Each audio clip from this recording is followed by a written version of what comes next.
আজ থেকে কলকাতা সহ রাজ্যের 10 জেলায় ছিল বৃষ্টির পূর্বাভাস। হাওয়া অফিসের সেই পূর্বাভাস মতোই শুরু হয়েছে বৃষ্টি। কার্যত শীতের আমেজে ভাটা।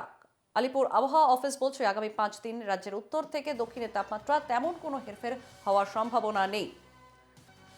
আমাদের সঙ্গে রয়েছেন আমাদের দুই প্রতিনিধি, কলকাতা থেকে সৌরজ্যোতি বন্দ্যোপাধ্যায় এবং ডায়মন্ড হারবার থেকে অরিজিৎ মণ্ডল। আমি প্রথমেই সৌরজ্যোতির কাছে যাব। সৌরজ্যোতি, আজ থেকে কলকাতা সহ রাজ্যের 10 জেলায় বৃষ্টির পূর্বাভাস যেমনটাই ছিল সেই অনুযায়ী বৃষ্টি মোটামুটি শুরু হয়ে গিয়েছে বেশ কিছু জায়গায়।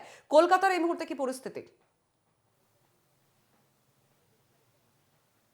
দেখো, প্রায় মধ্যরাত থেকে বৃষ্টি শুরু হয়েছে, কয়েক পশলা বৃষ্টি, এবং এই বৃষ্টিটা দিনভর চলবে এমনটাই আলিপুর আবহাওয়া দপ্তর সূত্রে খবর। তুমি জানো যে আগেই যে পূর্বাভাস দেওয়া হয়েছিল একটি নতুন নিম্নচাপ অক্ষরেখা তৈরির, সেক্ষেত্রে দক্ষিণ পশ্চিম বঙ্গোপসাগর সংলগ্ন এলাকা, সেখানে নতুন যে অক্ষরেখার উদ্ভব, এবং তার জেরে ইতিমধ্যে শহর কলকাতা শুধু নয়, হাওড়া, হুগলি, 24 পরগনা, ঝাড়গ্রাম, একাধিক জেলাতে এই মুহূর্তে বৃষ্টিপাতের সম্ভাবনা তৈরি হয়েছে। বৃষ্টিপাত শুরুও হয়েছে, যার জেরে সকাল থেকেই শহরের যে তাপমাত্রা সেটা যেমন নিচের দিকে, বেলা বাড়লে তাপমাত্রার সামান্য হেরফের হতে পারে এমনটা তারা জানাচ্ছেন।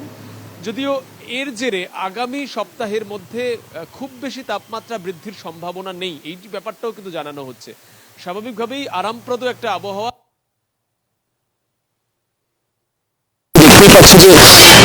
সৌরজ্যোতি, এই মুহূর্তে আমাদের সঙ্গে যোগাযোগ বিচ্ছিন্ন হয়েছে। সৌরজ্যোতি, হ্যাঁ সৌরজ্যোতি বলো।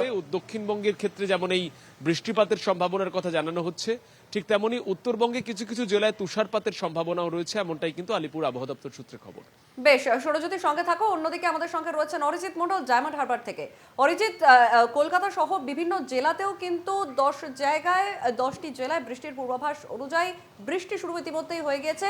তোমাকে দেখে বোঝাই যাচ্ছে সেখানে ইতিমধ্যেই বৃষ্টি পড়ছে। কি পরিস্থিতি এখন ডায়মন্ড হারবারের? হ্যাঁ দেখো সঞ্চারী, আবহাওয়া দপ্তরের পূর্বাভাস অনুযায়ী কিন্তু শনিবার দিন সকাল থেকেই দক্ষিণবঙ্গের আকাশ ঘন কালো মেঘে ঢেকেছে এবং দক্ষিণবঙ্গের বিভিন্ন এলাকায় ডায়মন্ড হারবার থেকে শুরু করে কাকদ্বীপ, নামখানা, পাথর প্রতিমা, সাগর, বিভিন্ন জায়গায় কিন্তু সকাল থেকেই একেবারে বৃষ্টিপাত শুরু হয়েছে। এবং আবহাওয়া দপ্তর যেমনটা পূর্বাভাস দিয়েছিল, ঠিক এই যে শনিবার এবং রবিবার টানা দুদিন কিন্তু দক্ষিণবঙ্গের বিভিন্ন জায়গায় বৃষ্টিপাত হতে পারে এবং সেই মতনই কিন্তু বৃষ্টিপাত শুরু হয়েছে। এবং এই বৃষ্টিপাতের জেরেই কিন্তু আবহাওয়ার খুব একটা পরিবর্তন কিন্তু লক্ষ্য করা যাচ্ছে না। তবে আবহাওয়া যেমনটা দেখা যাচ্ছে যে সর্বোচ্চ তাপমাত্রা থাকবে 22 ডিগ্রি সেলসিয়াস এবং সর্বনিম্ন তাপমাত্রা থাকবে 19 ডিগ্রি সেলসিয়াসের কাছাকাছি। এবং এই যে বৃষ্টিপাত পৌষের শুরুতেই এই যে বৃষ্টির পূর্বাভাস, তার ফলেই কিন্তু শীতের বেশ কিছুটা খামতি দেখা মিলেছে। দক্ষিণবঙ্গে বেশ কিছুটা জাঁকিয়ে শীত পড়লেও কিন্তু এই যে বঙ্গোপসাগরের নিম্নচাপের যে বৃষ্টিপাত, তার জেরেই কিন্তু শীতের একেবারে খামতি দেখা যাচ্ছে।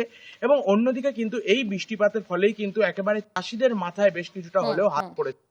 কারণ দেখো, পাকা ধান ওঠার সময় হয়ে গেছে। সেই জায়গা থেকে দাঁড়িয়ে এই বৃষ্টি যদি অবিরাম চলতে থাকে, তাহলে কিন্তু চাষিদের একটা বড় অংশের যেমন ক্ষতি হতে পারে, ঠিক তেমনই কিন্তু শীতের সবজির একটা বড় অংশের ক্ষতি হতে পারে। কারণ বিভিন্ন ধরনের শাকসবজি বা বিভিন্ন ধরনের একেবারে যে একেবারে সমস্ত অরিজিৎ, ফসল সুতরাং এই আবহাওয়া কোন শীতের দিকে মৌসুমে এগোয় চাষ হয়। সেদিকে আমাদের চোখ নিশ্চয়ই থাকবে। আপাতত ধন্যবাদ। আমাদের দুই প্রতিনিধি ছিলেন আমাদের সঙ্গে, কলকাতা থেকে সৌরজ্যোতি এবং ডায়মন্ড হারবার থেকে অরিজিৎ মণ্ডল, দুজনকেই ধন্যবাদ।